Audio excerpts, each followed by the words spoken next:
bakteria pula. Okey. Bakteria. Biasa dah dengar ni kat mana-mana pun mesti ada bakteria. Kita tak nampak kan? Kenapa kita tak nampak? Sebab saiz dia. Okey, bakteria ni merupakan mikroorganisma unisel yang berukuran antara 0.2 mikrometer hingga 10 mikrometer. Okey, sangat kecil-kecil daripada protozoa. Tak nampak pun dengan mata kita ni. Okey, bakteria ni hanya dapat dilihat melalui mikroskop cahaya berkuasa tinggi. Okey, dia mesti kena pakai yang berkuasa tinggi. Kalau mikroskop biasa tu tak nampak. Okey, mikroskop biasa tu boleh tengok paramecium dengan amoeba aje. Okey, bentuk bakteria. Okey, penamaan dan pengelasan bakteria adalah berdasarkan bentuk asas bakteria. Okey, ada 4 bentuk yang kamu kena ingat, iaitu sfera, kita panggil coccus, pilin, spirillum, rod, bacillus, vibrio. Okey, ni dia. Okey, ni bentuk coccus. Okey, ni bentuk coccus. Okey, yang bulat-bulat ni. Okey, bentuk sfera ni, coccus. Lepas tu spirillum ni, berlengkar. Okey, yang berlengkar. Lepas tu bentuk rod. Okey, bacillus bentuk rod. Lepas tu vibrio, bentuk koma. Okey, ini adalah 4 bentuk bakteria. Kena ingat. Okey, coccus, spirillum, bacillus dengan vibrio. Coccus bentuk dia sfera, spirillum bentuk dia berlengkar, bacillus bentuk rod, and then vibrio bentuk dia koma. Okey, so nama bakteria ni dia bergantung kepada bentuk dia. Okey, struktur asas bakteria. Okey, kebanyakan bakteria mempunyai dinding sel yang teguh yang memberikan bentuk dan sokongan kepada bakteria. Sebab tu bakteria ni dia ada bentuk-bentuk tertentu sebab dinding sel dia tu dinding sel dia tu kuat. So dinding sel bakteria tidak terbina daripada selulosa tetapi dibina daripada asid amino dan polisakarida. Asid amino ni protein lah. Okay, ni contoh struktur asas bakteria. Okey, dia ada kapsul. Okey, yang bagi bentuk kat dia ni kapsul, lepas tu dinding sel. Lepas dinding sel macam biasa membran sel, lepas tu dia ada bintil glycogen, cytoplasma, bahan genetik, flagellum. Flagellum ni untuk dia bergerak. Okey, ni struktur asas bakteria. Okey, setengah bakteria ni dia mempunyai kapsul yang melindungi dinding sel dia. Setengah bakteria pula mempunyai struktur rambut halus yang dikenali sebagai pili. Okey, yang membolehkan bakteria ni melekat pada permukaan tertentu.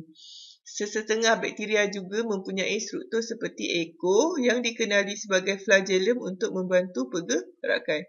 Okey, ni contoh bakteria yang tak ada kapsul. Dia ada rambut halus, kita panggil dia pili. Ni, rambut halus ni nama dia pili. Lepas tu dia ada flagellum untuk membantu dia bergerak. Okey, seterusnya nutrisi bakteria. Bakteria ni makan apa? Okey, bakteria ni mendapatkan makanan melalui pelbagai cara, iaitu bakteria yang mempunyai klorofil akan menghasilkan makanan sendiri. Ada bakteria yang ada klorofil, so dia buat makanan sendiri. Sesetengah bakteria pula, dia bersifat parasit yang mendapatkan nutrien daripada perumahnya. Dia kena ada perumah. Okey, kalau dia tak ada perumah, dia tak boleh hidup. Terdapat juga bakteria saprofit yang mendapatkan nutrien daripada organisma yang telah mati. So, ini adalah cara pemakanan ataupun nutrisi bakteria. Okey, kat mana bakteria ni duduk? Dah lah kita tak nampak dia. Kat mana pula rumah dia kan? Ni dia. Bakteria ni dapat ditemukan dalam udara, air, tanah dan kesemua organisma bahan yang reput.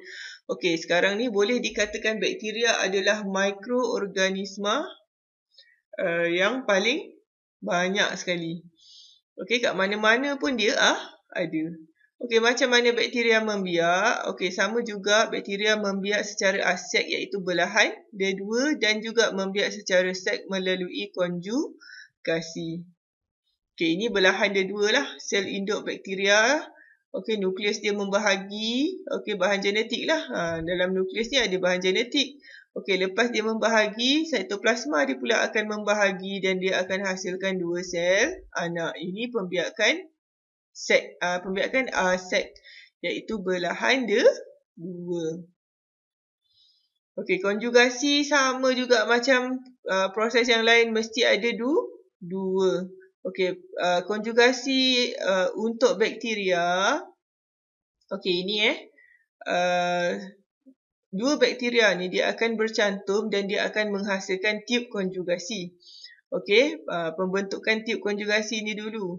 Okey, lepas tu pertemuan antara 2 sel berlaku, and then seterusnya pembedahan bahan genetik berlaku apabila bahagian plasmid ni didermakan.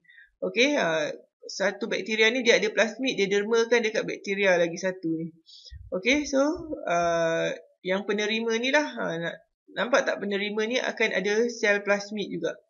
Okey, so sel anak yang terkandung dalam genetik tu adalah sama. Okey, so ini adalah pembiakan seks bagi bakteria. Okey, konjugasi bakteria. Plasmid tu apa dia?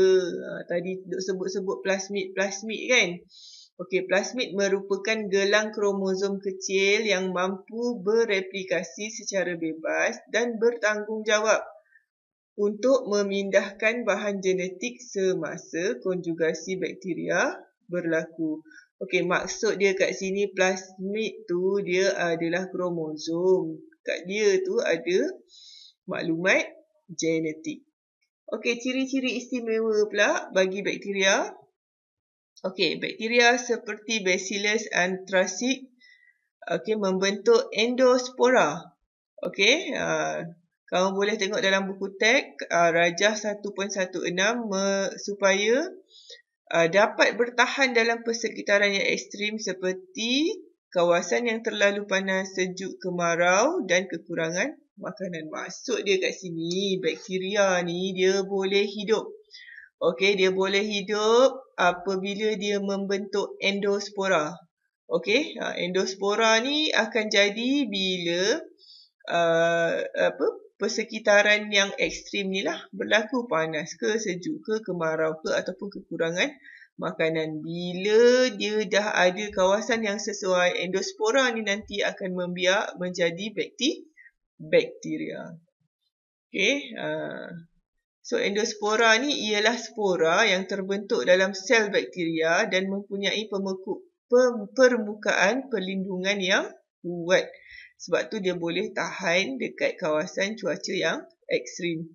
Okey, permukaan perlindungan endospora ini akan pecah apabila kawasan persekitaran endospora sesuai untuk pertumbuhan dan seterusnya bercambah untuk membentuk bakteria baru. So, bila dia dah ada kawasan yang sesuai, okey, untuk dia hidup, endospora tu akan pecah. Okey, pecahlah. So, bila dia pecah, apa jadi? Bakteria baru tu lah akan hiduplah dekat kawasan yang tadi tu. Okey, inilah dia. Okey, permukaan perlindungan kat bawah ni, kat dalam ni spora. Okey, so ini adalah endospora. So, bila dekat cuaca yang ekstrim, dia akan jadi spora lah. So, bila cuaca tu dah sesuai ataupun tempat tu sesuai untuk dia hidup, endospora ni akan pecah dan dia akan bebaskan spora untuk jadi bakteria.